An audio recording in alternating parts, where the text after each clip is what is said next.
Gary'sApps.com is the destination for apps that helps gig workers be safer, more focused, and more proficient. The Maximo app, which is spelled Maxymo, it helps Uber, Lyft, and Grubhub drivers by automatically switching between apps and turning them on or off as needed. For example, if a driver accepts an Uber trip, Maximo will turn off all the other apps that are online, and when the trip is completed, it'll turn the apps back on for the driver. It will also auto-accept or decline offers based on the driver's personal preferences that they set directly in Maximo.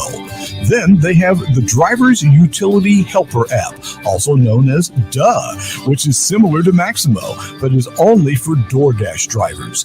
It as well can help by automatically accepting or declining offers, in addition to showing drivers on-screen information such as the per-mile rate and how long until the delivery is due, which will allow the driver to make a decision quicker when the request comes in.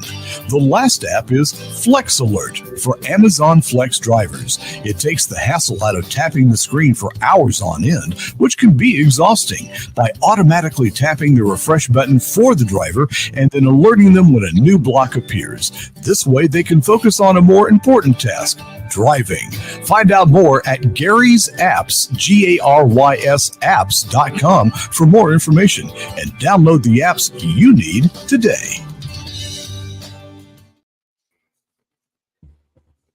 Boom, it worked. Welcome everybody to the Rideshare Rodeo Roundtable, and John made it just in time. I said if we start with the intro, John will make it in time. But this week, we're joined by Kim Side Money Plans. And on that side of Kim, we got Tom Kelly from Truckers Podcast. Right below me got John Dash Theory TV, Dash Theory TV. And right next to him got Cheyenne, Gig Work Mama. And then we also have back this week, Mr. Middleton. Gary's back. Yeah. And as you could see, I was leaving some nice comments about him. But we all know Steve missed me. We do. He was crying, sending me texts every other day. You know, I said, calm down. It'll be all right. yeah. You have a presence that can't be replaced. Yeah, and I saw a comment that I just needed to address right before we got into this anyway, from Gigwise. Tim, don't worry. It's not. We'll make it okay, dude. He sees DoorDash and he's like, damn it. If we had 3 more people, we could have played Hollywood Squares tonight. I don't know how to play Hollywood Squares. Do you? Yeah. I don't remember. How that one goes. You'll have to watch. I would the have whole to episode. actually watch it. Yeah. But how's everybody doing? How's everybody? Cheyenne, you don't have Thanksgiving, but how was your weekend? We don't have Thanksgiving. Right, but it was good. It was a busy weekend. It's track time, so almost every weekend there's track meets, and it's both children now, so all right, always that's good busy. to hear. So volume's up on the apps. Oh no, I mean always busy with track. Oh. I actually did not work this weekend because it was Okay, so busy okay. with track. And then Gary, what have you been up to? Gary got moved. Gary got a house. I did. Yeah. No, I'm no longer homeless, living in a van by the river, as Steve likes to put it. Right. Where are you now? I'm still same area. It's like Palm Bay, Melbourne area, but I'm in Palm Bay. I was previously in Melbourne, so Okay. it's like 10 minutes. I mean, it's like, you know, Aurora to whatever's next to Aurora. It's no difference really. So. And then John, I saw you I literally just saw it as I was logging on that it must have just been within the last hour or two that you just dropped a video on Spark. So maybe we'll touch on that tonight too. Just did, yes. Just literally. I mean, I didn't get to watch it yet, but I'm guessing that because I don't remember what the title was, but something like some changes or something. Just about update on Spark Pay and how it's changed since from last year to this year. I think most Spark drivers know it, but I think just putting it all in front of everybody all at once and breaking it down. And then Tom Kelly's here with us tonight. Always good to have Tom. Tom, what have you been up to? Oh, nothing but trouble. Trying Really? to stay out of trouble. Which is I'm never. curious what kind of never. trouble Tom gets in. Because I'm also not shocked. I mean, seems like he could get in trouble, but I don't think he does. I'm not worried. Never. But and then Kim, I know last night you guys were talking about this too. And one of the things about the DoorDash conversation, so it won't be just to DoorDash. It's really kind of just a conversation about gig economy, really. But one of the things that was going by me is that, yeah, it definitely ebbs and flows. But one thing that does concern me a little bit is portable benefits not being in place and things like this in the long run. If you're older and doing this, there are some other things you need to think about. You know what I mean? Like, you can't just live week to week, because if you're older and kind of doing this as your thing now, like, you need to look ahead of time too. Wait just a damn minute. I resemble that remark. Well, wouldn't you agree, Tom, that you need to, I mean, you can't just think week to week at a certain point. I mean, even if younger, you should be thinking about it, because live for today, bro. Don't worry about tomorrow. I mean, your bills disappear when you die, man. Yeah, man. That's a fact. Live it all up now, because you know what? Dash death. They don't really disappear when you die. You don't have to worry about them anymore. Death No longer dash. your You know. That would be concern. cool. Death dash. That's like another good handle for somebody. Yeah. I know how long Like, that'll if a last. dasher dies in the city, it surges. Everybody gets an additional $1 in order that Oh night. my gosh. Sounds like a Hunger Games of DoorDash. Right. Should we do Chat GPT and ask him for a script on that movie? No. But I really kind of wanted, I mean, some of the things, like Instacart's doing this too. I did a thing last week on alcohol, and I was looking up into this different states, and like, I know we talked about it, and Kim, you said that, yeah, but it says here you can do it. Yeah. Like, you could Google it and see that you can do it, but you're not insured. There's a lot of things going on in the app that people are not trained on about. They don't know that they're not insured for alcohol. Because DoorDash doesn't mean that carries over to you. That's a fact. You have to look into your state's laws and see what you need to carry to be able to sell alcohol. In my state, you need to have the certifications. You cannot do it without. DoorDash does not tell you that. They will let you work it. They will let you deliver alcohol, and yet it's not legal. You could get in a lot of trouble. So if you don't work at a bar, you can still take the tip certification class, but you have to pay, like, I don't know, it's something nominal. It's like $75 a year to stay tip certified, but you must be tip certified to do this. So you got it. You guys, I mean, this is just my state. Make sure you look at your state if you're doing alcohol delivery. Yeah, But these are just some of the last time. these are just some of the pitfalls I'm seeing with I mean, just some of what 2023 brought about. One of the biggest things the legislation's going after, oddly, is the AR. Like, even states that aren't pushing other things are demanding a full removal of AR.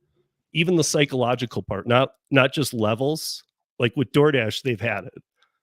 And these multi-levels, that's just it whether you're using Barella, IRS, whatever you're using, it doesn't pass an independent contractor test to have an acceptance rate. So that in no way should that be any factor at all, and it can't be.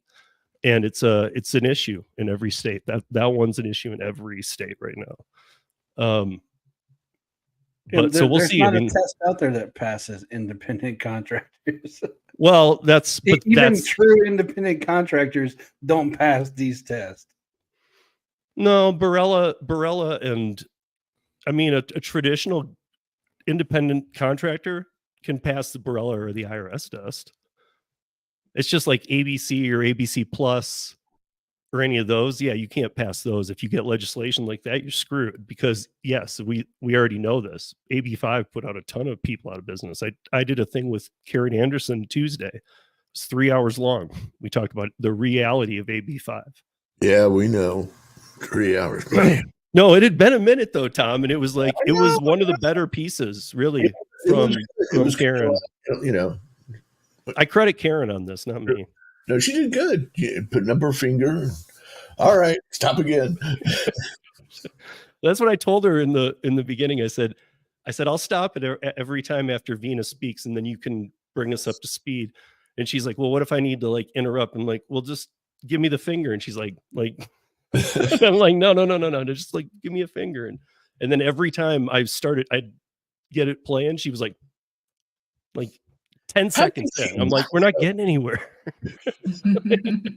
That's like, wrong. Like, so it's a very informative piece, you guys. Go check it out, because even if you don't have AB5 coming, there are things coming to a lot of states. And if not, there's still a lot of anger and disruption and things that they're going to demand of the apps in the next year. And in my opinion, it's fine. I just don't like the fact that every state's writing legislation to an undefined space. Because like Gary was saying, where are these lines? Like independent contractor, we've said this a million times, but needs to be a separate. Traditional ICs need to be somewhat dubbed differently than hybrid app-based platform workers. That cannot be the same thing. The flexibility is there and you can turn them on whenever you want, but it is not the same thing as being self-employed or a freelancer or, owning a business. Like, these are different worlds. It's true. 100%. Yeah, it just needs a different definition. Give it a different definition, and then let the states work off that. That's one of my biggest concerns, is that it's not defined, and all the states are writing legislation for this undefined space. And that's how AB5 happened and killed all these careers in California. So it's not. Well, I think it's interesting that the states aren't trying harder to define it as something separate in themselves, or that they're trying to, bundle this all under other stuff. That's just weird to me, that they're not thinking that much forward. Yeah, but they're not, and I like today I saw something like I found this, first of all, I think that we said that we'd do this in a couple weeks. I was thrown it by Kim, like our top 3 apps and our worst, or top 1 app and worst app, or top 2, worst 2, whatever, of the year. I'm going to give my number 1. It's not tonight, but I'm going to, for sure, should be no surprise. I'm giving it to Rodeo, hands down. Worst app out there. Just the most ridiculous pay. And then I see things like Rodeo, like I always see the Best Buy ones on Rodeo. Those are some of the worst too. You're delivering like 10 TVs for like $40. It's going to take you 3 hours on a route. It's like the pay is ridiculous. And then Christopher Taylor had mentioned in something to me that he was like, I'm getting a bunch of shipped Best Buys right now. It's like Best Buy is like the plague of the apps. If you see a Best Buy offer, if it's not sprinkled with some shipped like bonus or something, like, it's not going to be worth it. But I just saw this thing today that DoorDash adds Best Buy to on-demand delivery platform. It's like hot potato. It's like everybody doesn't want. But DoorDash is a shop and pay. I did one the other day, and it was actually a really good one. Like, it was just a pair of Beats, and the headphone Beats, and I think it paid me like $16 to go like 2 miles, and I literally just needed to go to a counter. It was behind the counter. I paid for it, and I was out the door. It was really easy, and not like any of the other apps that you actually have to go and pick up an order and go. You actually have to shop. And then I was on like the actual customer app today for DoorDash. They're actually offering in my area, I don't know if it's everywhere, $25 off of $55 just by using DoorDash. Like, that's a pretty substantial savings during this time of year for a holiday. Yeah. I thought Tom was going to say something, but I know he had his finger up, and I was waiting on it because he had his finger up. Yeah, so I was wondering about this though, guys, and it just struck me as weird that they announced this the Wednesday after Thanksgiving instead of the Wednesday before Thanksgiving. Why would you not have this ready to go for Black Friday, Cyber Monday? Well, why wait till? Probably to make the other companies look like such a failure. That's why I was going to ask him too. Like, where did your pay come from? Was it tip, or was it a big base pay? It was both. It was kind See, of that's like 50, that's a concern of mine, because I feel like it's DoorDash saying, here's some really good pay, go get this done. And like, they might even be paying out of pocket, losing a little on it to get it done quickly, to show Best Buy we can handle this. because for whatever reason, people just drop the ball with Best Buy. I And don't they care can't who handle pays me that as long load. as someone pays me. I don't care whether it's DoorDash or the Right, but I'm customer, as long saying, as someone pays me, I like, don't care. right, but I'm saying over time, it'll be one of those, we just introduced this and now let's bring it Bait down. and switch kind of thing. Yeah. Yeah, Yeah. then just don't take them. Yeah. Right, that's but fine. I feel like they're just doing it to get the clout with Best Buy. We can handle this because nobody really can handle it. People won't take the roadies because even the people who pick up the trash are like, I won't even take those though. Not a chance. Yeah, mine was actually, to answer Tom's question, the one that I did was actually before Thanksgiving. I think it was like the weekend before Thanksgiving. They just didn't, I guess, publicly announce it. It just popped in my phone. And I'm like, ooh, when did DoorDash start doing Best Buy? And of course, curiosity got me, and I had to do it because I wanted to see what it was. And it was just a regular shop and pay. It was easy. It's just from my perspective, if I was managing this thing, I want to make the biggest splash I can possibly make, and that's not the Wednesday after Thanksgiving. I'm going to announce it 10 days before Thanksgiving or the Wednesday before Thanksgiving or sometime when people are going to see this and go, I don't have to stand in line overnight at Best Buy. I could order DoorDash and have them pick it up tomorrow. But it could be that Best Buy wouldn't allow it because of Black Friday. That's what I was going to say. Or like to point, or to just say the other way too, like Kim said, she did it last week before. So it was already happening. They waited till after Thanksgiving to make it news. Yeah, We talk about their news cycle all the time. You weren't here last week, Gary, but we were talking about how they've literally launched a campaign 4 times and on different years even. This isn't like in like adjacent months. 4 different years they've launched Uber Connect. Hey, we got this new thing. No, that's not new. We watched that not work 3 years in a row, and you even called it the same damn thing. You didn't even get it. Like, hey, should we call this something different so we can trick them? No, people forgot, right?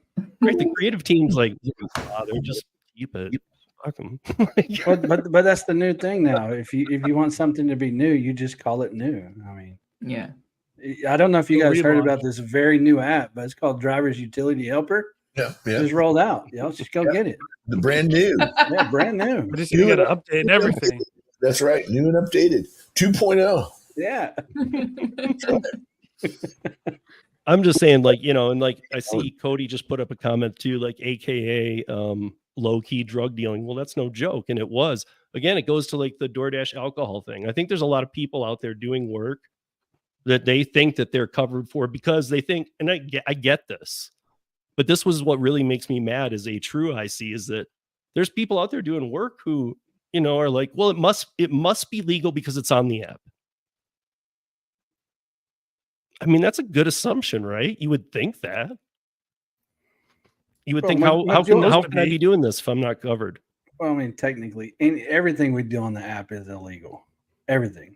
Well, but that's why I'm saying it. But it might really be time because insurance rates have come down enough where you don't have to get out of the this box. You have to get all these perks you don't need.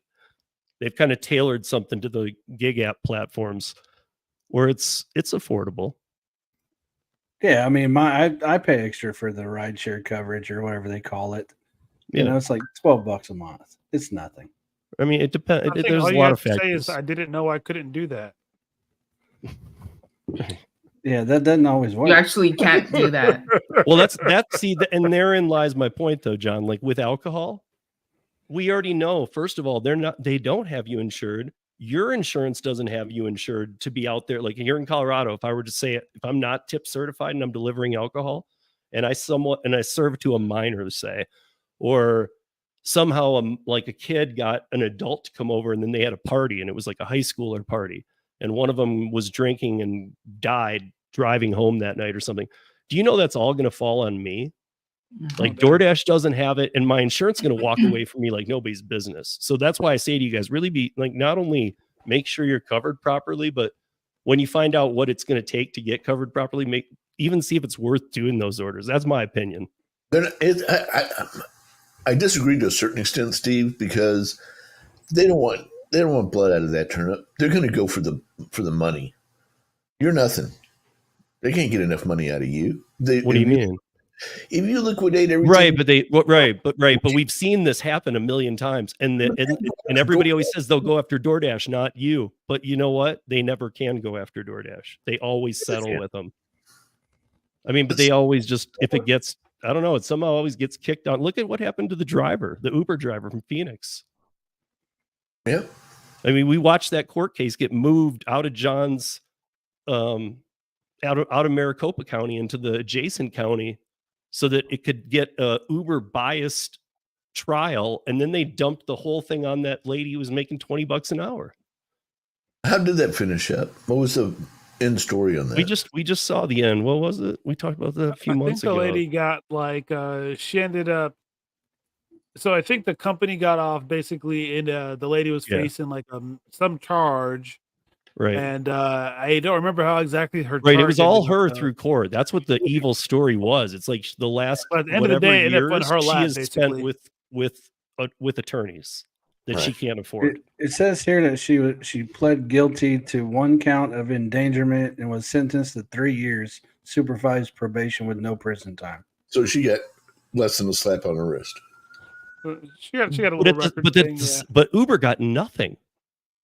Yeah, that's my point. Like you were saying, actually, like, Uber has Waymo vehicles flying, now live in Phoenix. If you want to be honest, yeah. Are you sure Uber didn't settle out of court with the family though?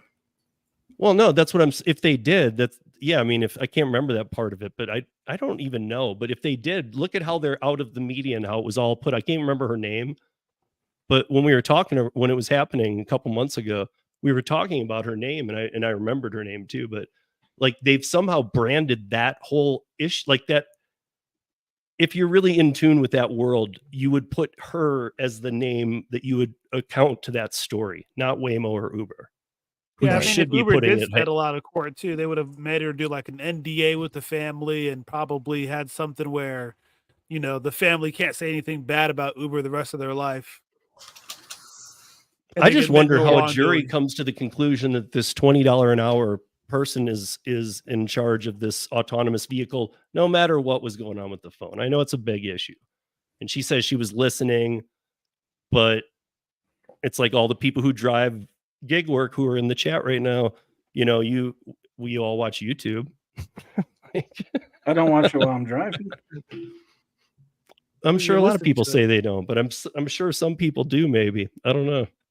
I mean, most of America has some form of distracted driving.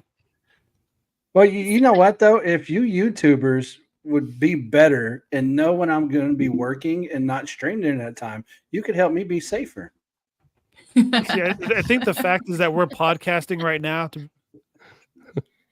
But I feel like YouTube, though, has made it so easy that you can just listen. You don't have to watch on your phone. Like, I know I listen to, I can't even tell you how many YouTube videos. I don't watch it, but I listen to it. And power of AirPods. Yeah. Well, it depends on I think the plan or the phone that you have, because if I come off of my YouTube screen, I don't hear it anymore. Really? Yeah. Well, that's iPhone thing though. Oh, sorry. I have an then Android. iPhones rock. Oh. I have an Android now if you don't hear it in your Android anymore, then you got to make sure that you have was it picture-in-picture turned on or something like that. Okay. So that way when you minimize it, it'll keep playing. Okay, good to know. Thank you. Or just just leave it on and drive. Don't do that. Why don't drive with YouTube? Yeah. I was looking at Josh's comment actually. I was too, and I'm like, what? I wanted to pin it, but I was like, that's irresponsible. I mean, he put it in there. Might as well put it up on the screen. Oh yeah. No.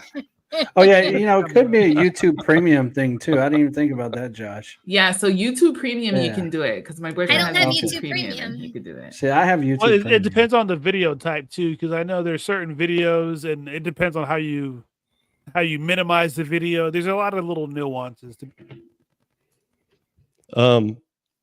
So yeah.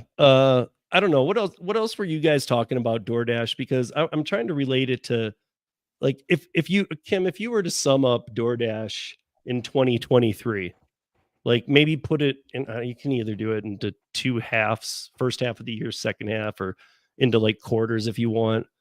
This being the fourth quarter, obviously, like how would you think this year went? A roller coaster.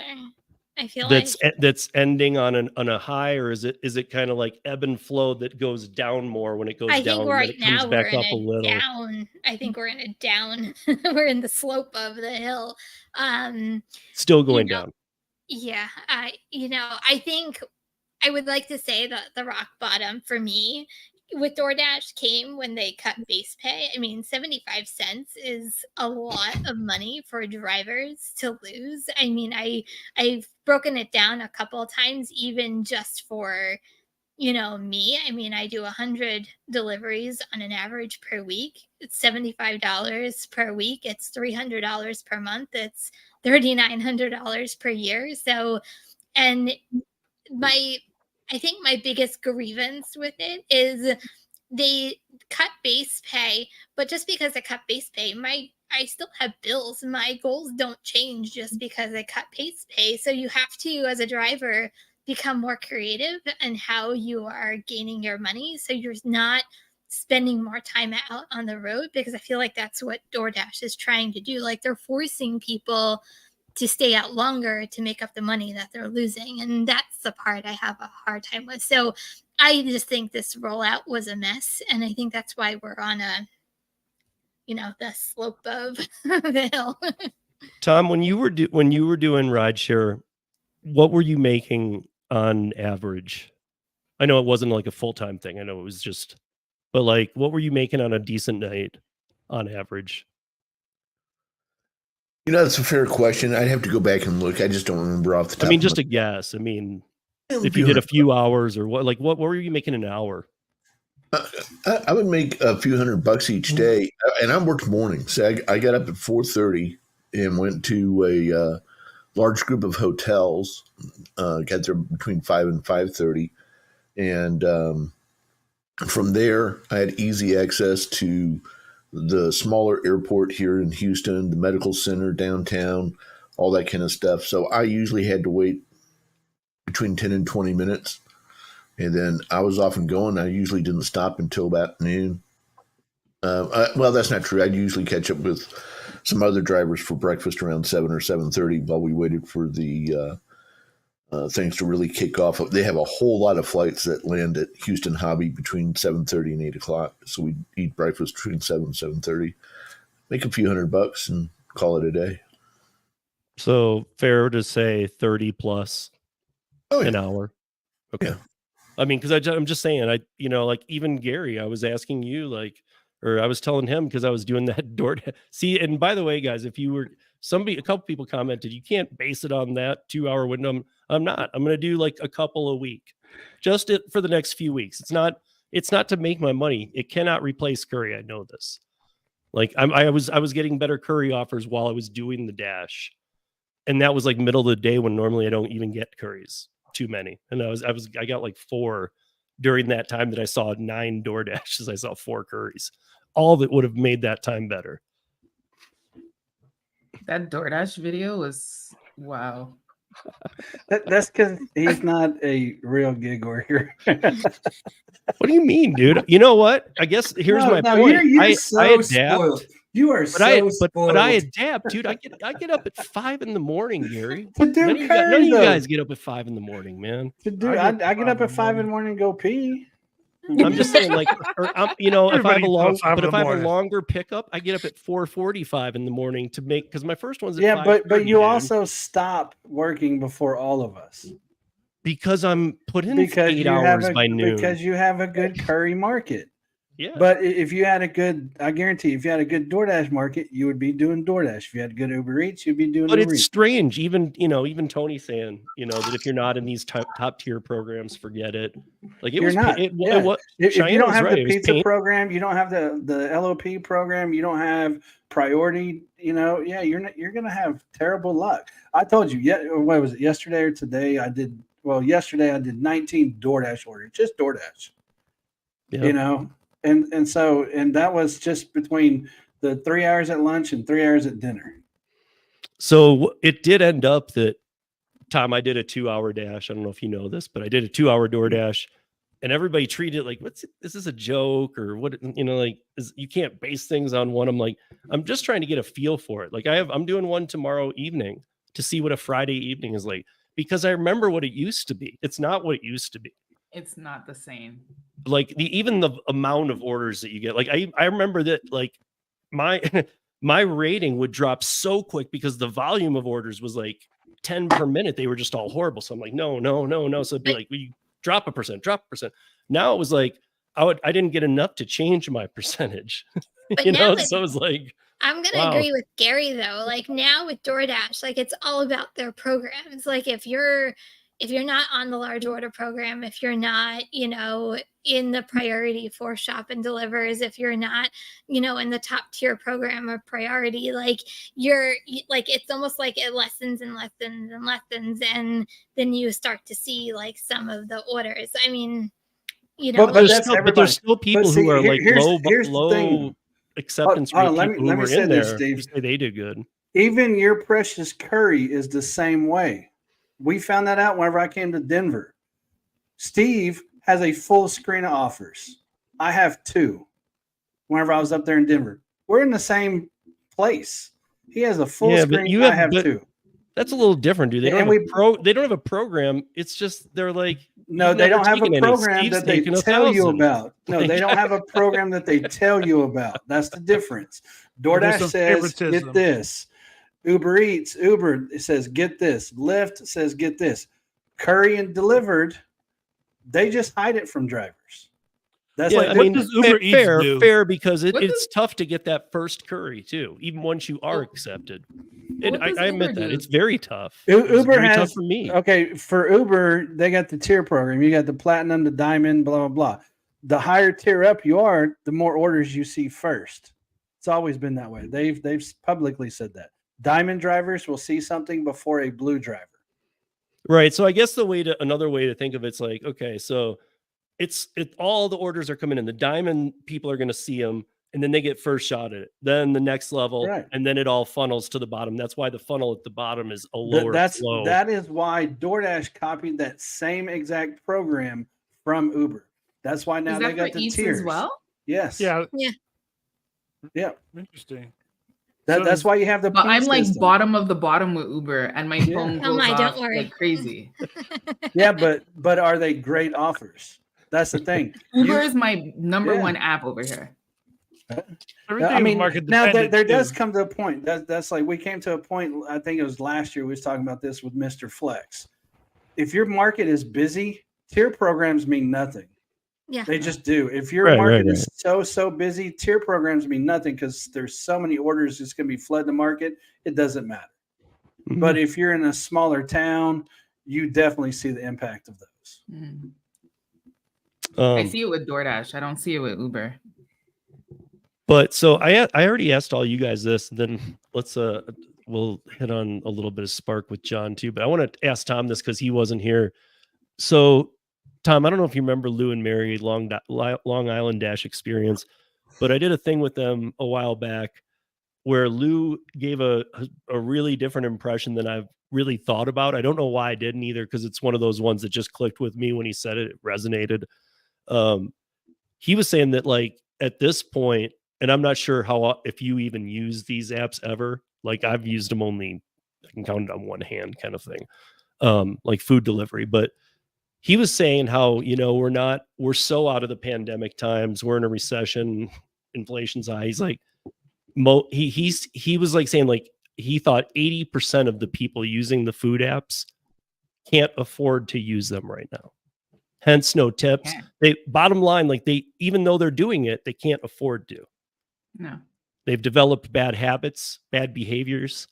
And his new advice, his channel is about trying to teach you, show you gig work in his market and whatnot. Lately, he's saying, I think every customer should ditch the apps. Get rid of them. You can't afford them. You got any thoughts on that? As long as people are lazy and they want the convenience of food brought to their home, gig apps are always going to be around, and that goes for grocery apps too. As long as people don't want to go out and go shopping for their groceries, or they just don't want to leave the comforts of their own home, we're always going to have gig work because it's always going to exist. Well, he was even saying if they too, can't afford it. that during the pandemic, though, we were getting assistance, no matter on what level. There was times when no matter where you were, even if you were one of the braver people and getting out there, nothing was open.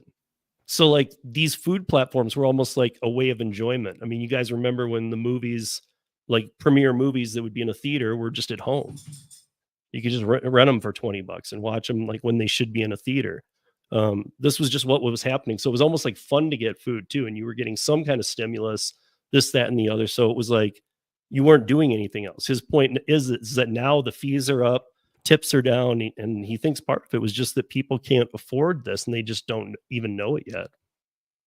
Well, if you think about it, they know it, but a lot of people are just responsible. Yeah. Okay, no, Tom, we're still waiting on your answer. Yeah, I'm still waiting on Tom. Well, basically, Kim said most of what I was going to say. So Sorry. With a higher voice, that's all. Sorry, Tom. The truth is, since when did people not do what wasn't in their best interest? I mean, how many of us ran today? And did our calisthenics before breakfast to burn more fat? And yeah, right. Oh, Cheyenne, it really did. I believe one of you. There's an imposter among us. Yeah, and we all avoided sugar today, and we all, nobody smoked and nobody drank, and we all took care. I did not smoke or drink. Okay. I will say that. All right, yeah. And you did your workout just like you were supposed to, and we all do things that aren't in our best interest, and we all do it every day. Just because it's not in our best interest doesn't stop Americans. Yeah, we're pretty dumb. I agree. Yeah. So, no, we're brave. We're courageous. Yeah, we're courageously broke. Yeah. Exactly. All right. Well, since Kim's answer was pretty much yours, then tell me what you think of this, because this was a headline today. So, and it's been going on for the last few days. Uber, starting in the new year, you can get London famous black cabs on the Uber app. What do you think? I love London black cabs. I love them. What do you think about them going through the Uber app, though? I think it's great. Really? Okay. Yeah. Does it matter where you get it from, though? I mean, as long as I just wonder. I mean, if Uber has their hand in it, they're not doing it for free. Yeah, I've been to London. So you're charging the person more than it would cost to get the black cab. But does it? London, maybe does the black cab make more money? That's who matters. Yeah, I mean, Uber's got to be taking a cut somewhere. Ask me a question. You're not going to let me answer it. Go ahead. Hey, I've been to London maybe a dozen times. Okay. You walk outside of any hotel, any shopping area, there's a black cab there. I've never had to wait on one, call for one. They're everywhere. London, they're everywhere. You walk outside and you go, and you kind of snap your hand or whistle or whatever, and they come zipping right up. If you're at a hotel, you walk outside, and you could be staying at the Holiday Inn in Mayfair. There's a guy outside with a whistle who's going to toot his little whistle, and the cab pulls right up, and off you go. Yeah, those guys are trained like longer than college. You guys. I think I've heard that snapping and whistling is too aggressive in this generation. Not for them. They have what they call the knowledge. Okay, and the knowledge means they know every single back alley, every single way to get to everywhere, what to do when there's traffic. I mean, these guys, and they've measured, areas of their brains that are more active than other people because they don't need any GPS or any of that kind of stuff. They have, quote unquote, the knowledge. And you can look this up. It's not a secret to watch, YouTube videos about it or whatever, but the knowledge is, and these guys take a lot of pride in it. Yeah. If you want to get, how do you really upset a cabbie in London? Over tip them. Over tipped them. Oh wait, a cabbie or a black cab? Because there's both. A black cab. Okay, give him 10 pounds. Okay, Of what? 10 pounds. The money. They'll come out of the cab because they find that disrespectful. But wouldn't they understand that's our culture and that's our way of appreciation? They don't see it that way. They think that that's being nasty. That's being rude. Who do you think I am? I work for a living. A pound or two, fine. But you don't treat me like I'm some kind of pauper. Who do you think I am?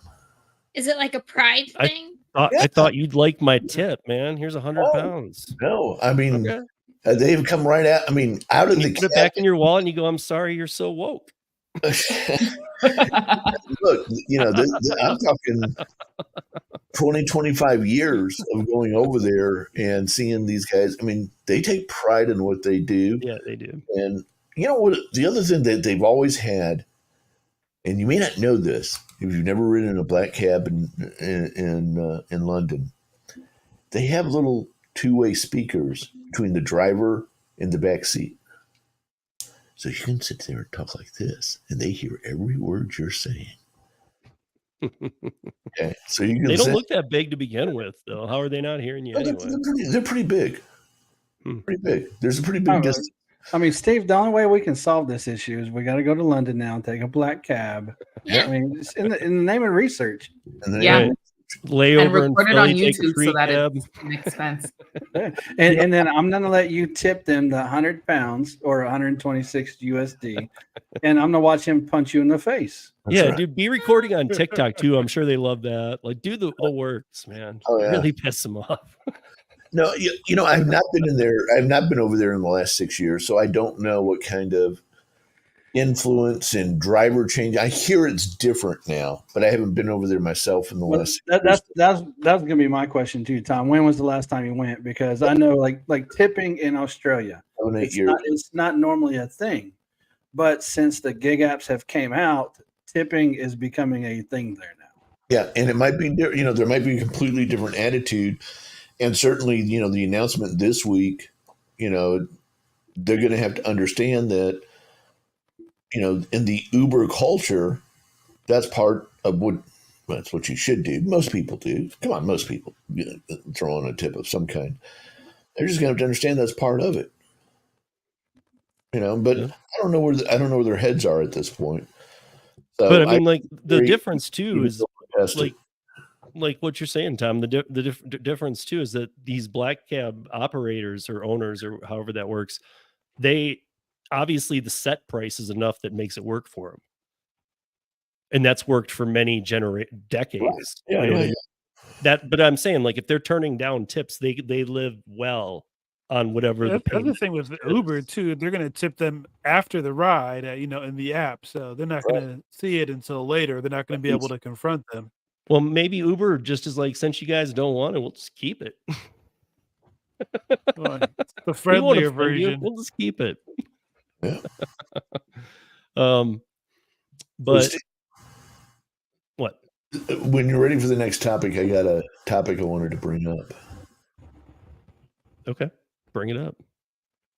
Who are Tony, Andy, and Stanley?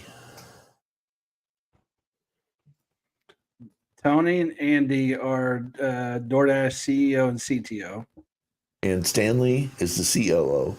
Yeah, I was gonna say I was thinking CFO, but yeah, COO. Yeah, and he's doing so. Last night, a friend of mine was on YouTube TV, had about 15,000 viewers, playing poker with Stanley. Stanley's net worth as of this moment is $1.5 billion. The buy-in for this particular game was $100,000 just to sit down at the table. $100,000. And they played for 5 hours. At the end of the 5 hours, my friend was up by 84,000. Stanley was up by 54,000. One guy was down by 400,000. That was the fish. So this is what so Stanley, if you go to Hustler Poker TV or Hustler Poker YouTube or whatever it's called, you can see Stanley, one of the three founders of DoorDash, 3 or 4 nights a week out there playing poker for $100,000, $200,000, $300,000 per sit down. That just adds insult to injury. I know, doesn't it? They base pay under $1. As base pay's going there down. goes our base pay. He's playing $100,000 hands. Well, I mean, it makes sense now. The CFO has a gambling problem. Of course, that's where your money's going. This is what I'm saying. Wasn't Stanley the one who was doing those? He was testing not the rides, but he was going out and working in the field. What was that called for DoorDash? Yes. Wasn't he the one who was in the news for that? Yeah, Stanley. It was Tony that was going out and doing the rides. No, it was another one of them too. And he was saying that he prides himself that he goes out at least once a month. And, sometimes Tony comes with him and, they really, go at it. I'm like, they really go at it. Well, they're a signed route of millionaires. I mean, we know that he's not getting the orders I see. No. And if you guys were watching that live stream, that was brutal. It was brutal. But I will say this about it. I didn't say this earlier. In that 2 hours, or in that hour 40, I was only active 36 minutes. It said at the end. It doesn't make it okay. But in that time, I made $36. And if you remember at the very end, I didn't have my red card on me, but a last order had come through at like the PetSmart, and it was one item. I go to that PetSmart all the time, and it was like 2 miles, and it was going to pay well. So it still wouldn't have ended up good because I do the whole time. I don't do how long was I actually dashing. I do how long was I working. So the problem with that is that when you start doing that, you get the real earnings, and they were pathetic. So, yeah, I mean, I put up a thing, and Gary didn't like it because he didn't think it was true, but I put up a poll, and I know it only got like 100 votes or whatever it had, but it was like, what are you earning right now pre-expenses?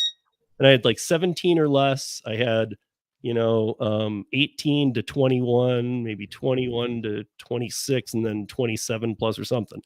And it was all pretty stacked evenly, but the biggest one was 17 or less. But that's the reason why I hate it, is because most of them people don't even know how to calculate their expenses. But I said before, like just whatever you take in that day. And so, but even though you do that, they're all automatically selecting the lowest amount. Always, they see those polls, they select the lowest amount. I don't know why it is, they just do. They try and wreck the polls. Is that what you're saying? Yeah. Well, I guess it's just how it is. That's why we have polls out there that say that we're making, what was it, $9 an hour after expenses? Mm-hmm. Yeah. $9 an hour? Yeah. Yeah. Okay. So there's where your money's going. That's my buddy Pennzoil Don. So our money's going to your buddy. In his head, and Stanley's losing it. Oh yeah. So go to Stanley. Stanley's giving it to him, and he's not giving it back to us. Yeah. There needs to be a stream of the DoorDash stock ticker while he's playing, and where base pays at. Yeah, nationwide. The doomsday clock. But John, as we winded, I was hoping to get this, guys. I was waiting for this really weird piece of news, but I was waiting for a text. If the person that was going to send me that if you're hearing this, please do. But John, you want to wrap this out tonight with some Spark? Maybe let's talk about your video a little bit and see what conversation that sparks too. Sparks, no pun intended. But because I'm just wondering where earnings are at on the different apps right now. I don't do Spark anymore, I never got on. So, I mean, when it comes to Spark, I mean, for me in my market, the biggest thing is for pretty much whatever platform I'm on, the mileage is going to be similar. But when it comes to when I'm looking at what app I'm going to use, I'm going to go look with whatever gives me the biggest orders. And right now, that's still consistently Spark for me. Although it's not as big as it was last year. I think last year, seeing $25, $40, $50 orders more consistently, and those are few and far between nowadays. But they also got triple stack orders nowadays. So if you're not getting paid well for those orders, then that's gonna be a lot of work for a little bit of money. So yeah, I mean, we were talking about tonight about their banking methods and how I didn't even know this about Spark, honestly, until I heard it, that they make you bank through whoever it is, and then it's changed recently, but that they were making you do your banking through this. That's kind of weird. Not really making you do your banking. I mean, that's their payment process. Yeah, it's their payroll, and then right after it hits, you can just transfer it to your own bank account. But you have to have an account with that bank, right? Well, no, it's kind of like a Dasher Direct card type thing. Yeah, okay. where it goes right to the card, and then you send it right to your bank. That's a third party between, because it's like basically Spark doesn't really hold your money. Right. I'm just saying. But I mean, all the apps pretty much do that. I mean, no, I know. I mean, Uber and DoorDash kind of sell it up as an out-of-box service. Yeah. You want this? It's something they all do. I mean, do I want my money? Yeah, I want my money, man. Give me the damn Dasher Direct card. Spark is a little bit up in my market. I'm not saying it's like fantastic and great, but it has been a little bit up in my market lately. Yeah, my biggest concern, I don't know if you noticed, Kim, when you were watching, but my biggest concern was that when I did that DoorDash, it wasn't so much even about the dash. I was just watching how few people were out in general. Like even people that traffic these places every day at lunch, the volume was just way down. Like who's going out to eat? I'm not just talking about delivery drivers. Like these are places that are usually very crowded at lunch. Well, it's a known fact at this point that people, like, the volume of DoorDash is down, right? So that's a little bit of the oversaturation. Well, a lot of the oversaturation we're seeing, supply and demand. The supply is way down, and DoorDash has even said that people aren't ordering and they're not getting a lot of orders. But then you have, especially this time of year when people are trying to get money for the holidays, and you have more part-time people coming in trying to get their extra cash, like the supply and demand is just not even there. And I think that's what we're seeing right now, until hopefully in the next couple of weeks it starts to pick up a little bit, because people are going to start, investing in the holidays. So I think your point is valid, that you're probably not seeing a lot because people just aren't ordering, period. There's more supply than there is demand. Yeah, in a nutshell, I think we're seeing, the things are more expensive and people don't have more money, so they're just buying less things, and buying less things means less orders. And so that's the my favorite time to be a gig worker? January. Nope, taxes. Tax season, when everybody realizes that they have to pay taxes on gig work. Well, hopefully you guys are using some kind of tracking, whatever it is, something. Not even gonna. I mean, hopefully you're doing your taxes properly, is what I'm saying. Hopefully you're not claiming too much expense, but you are claiming what you should. I'll tell you, part of the Massachusetts legislation almost says that we don't trust you lying scumbag gig workers. So we're not gonna.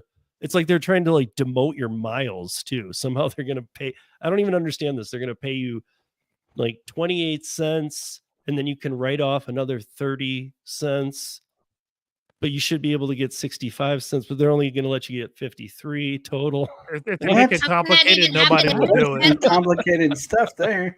It's basically they're just saying bullshit. You put that many miles on. We don't believe you, but we don't want to. We can't audit everybody, so this is going to be a rule.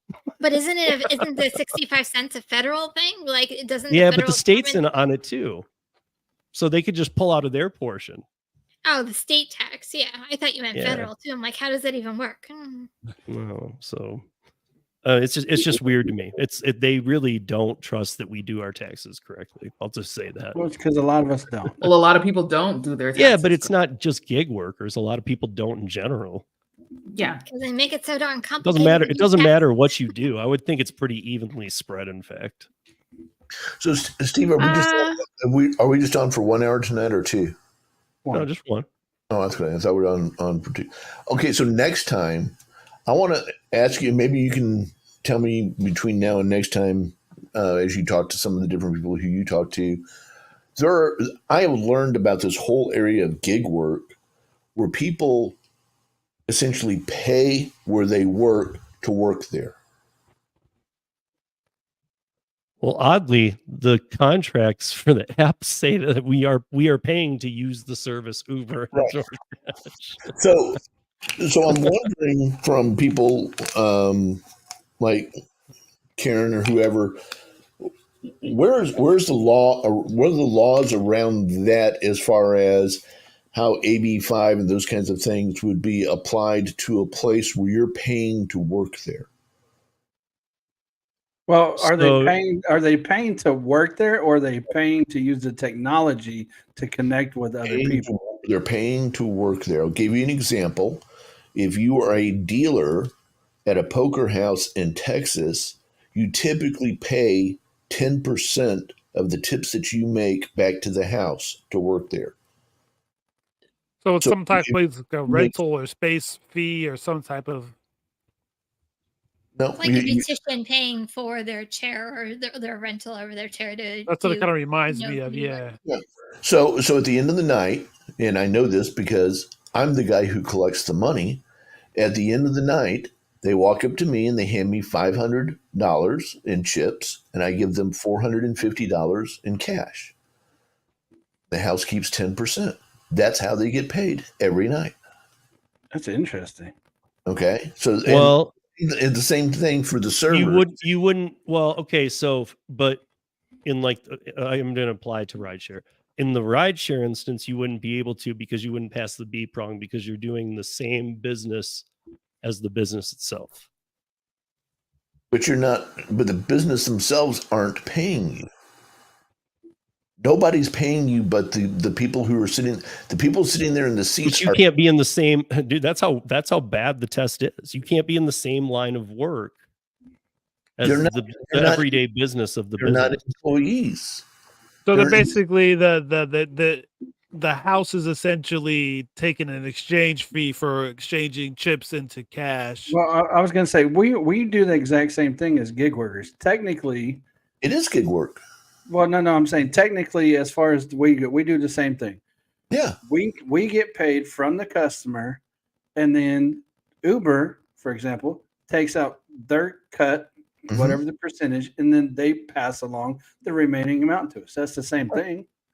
And I think so too, but that to me that is at these poker houses, it's much more clear cut. Okay, they walk up and they say, "Okay, I've been handed $450 in chips tonight, or $500 in chips tonight. Here," and they hand me their chips. I count their chips. Say that you're right. That's $500. Here's $450 in cash. I'm keeping $50. I'm giving it to the house.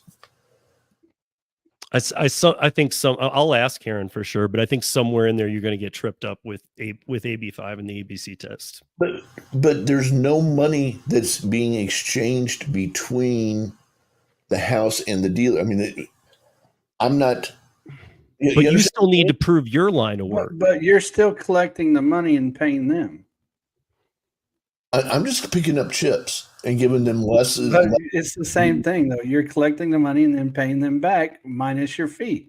It's kind of like a dirty laundry. I'm not disagreeing. Okay, I'm not disagreeing about whether or not it's dirty or whatever. But the thing is, there are a few places where you can come to work at 8:00 and leave at 2 a.m. and make $450 in cash. And not do anything that's, pushing drugs or something like that. Right. And by the way, you get a 30-minute break every hour and a half. And you get to keep your clothes on. I'm sure. I mean, there's not a lot of jobs out there like that. And I'm just trying to I'm wondering how laws like AB5 would play into something where there's no and the records. For instance, one of the guy, his real name isn't. I'm not going to tell you what his real name is. His nickname's Hawaii. We call him 5-0. That's the only record that he's ever been there.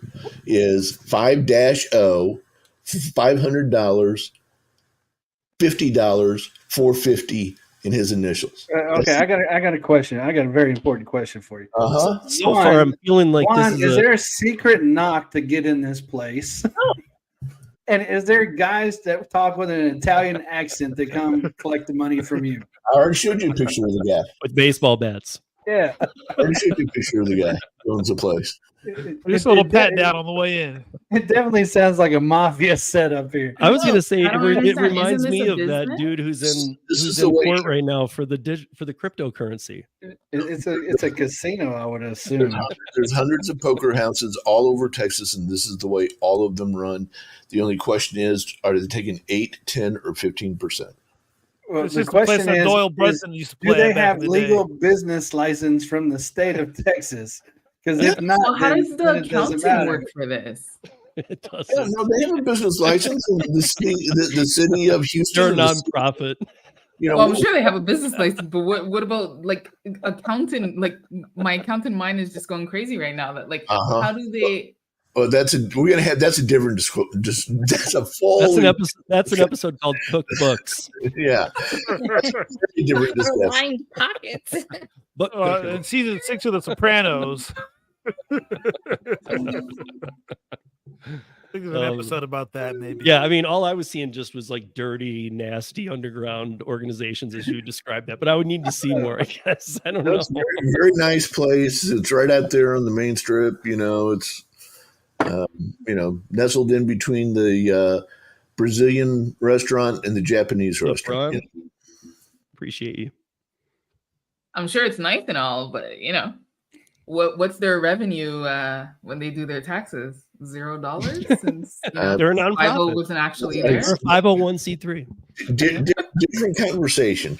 We have that conversation too. So we'll save that for next time. Is talking about gig work that is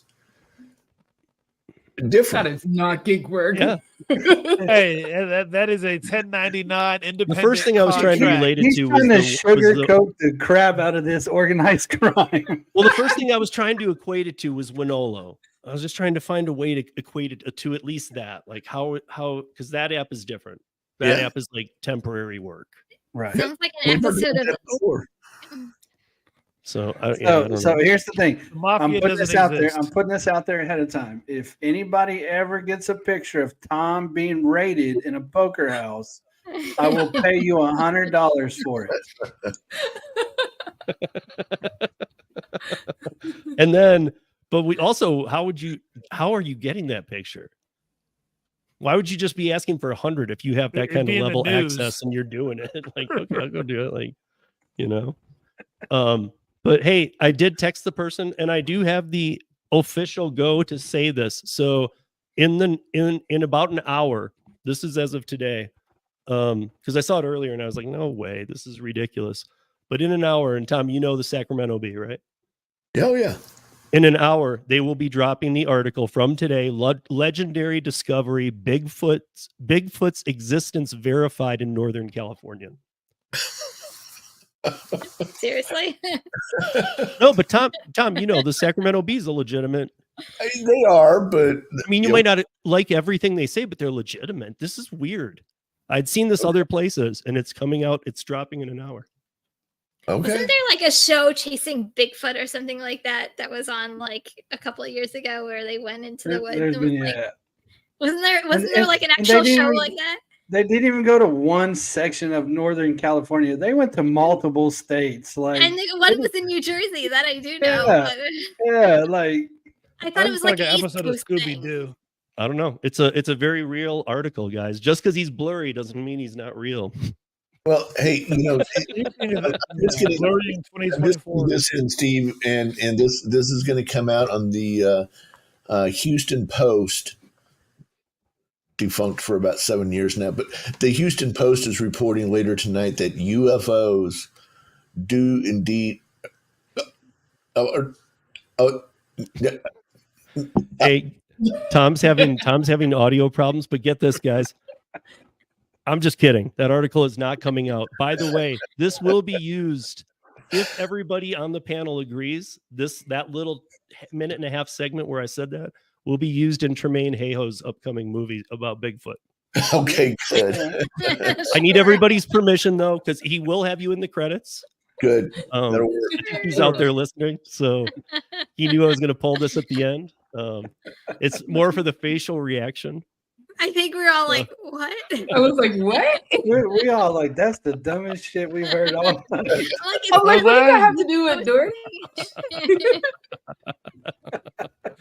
Was it like a dasher caught him while he's delivering his KFC? He was like, oh, damn it. Next thing you know, Santa Claus, there'll be an article about Santa Claus being real tomorrow.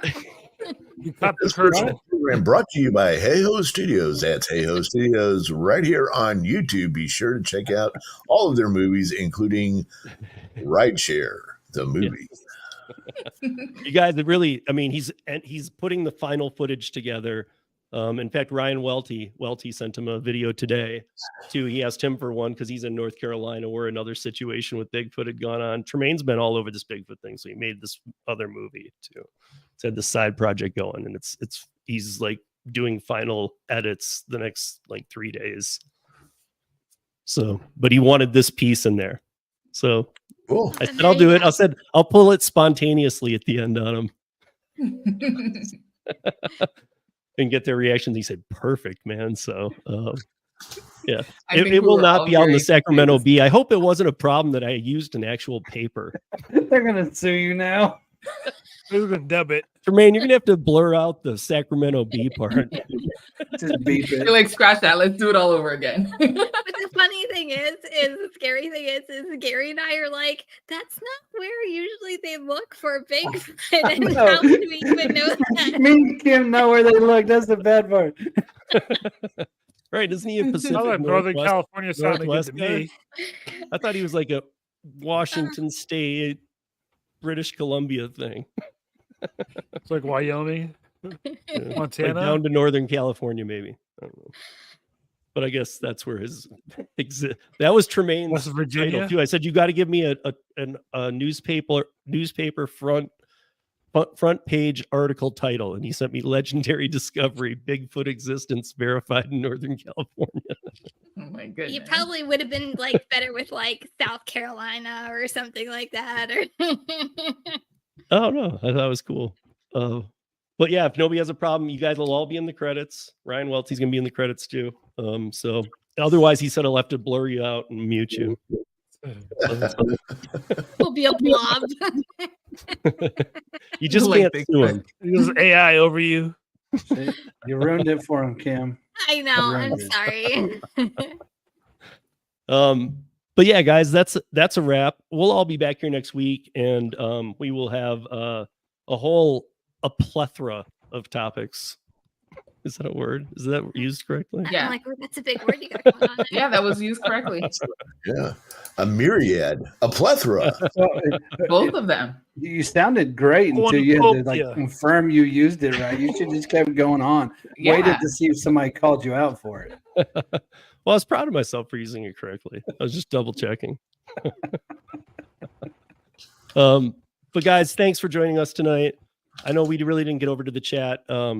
It's just crazy having Gary back, and Tom's going to be here for the next couple weeks and whatnot. So coming up on the holidays, we're going to have some fun. We're going to do some fun topics, and we'll see you back here next week, you guys. Hope you guys are earning out there. We're doing that Sunday fun day you sent me. Oh yeah. Yeah, let me put it up. I actually brought it in here today to put it up.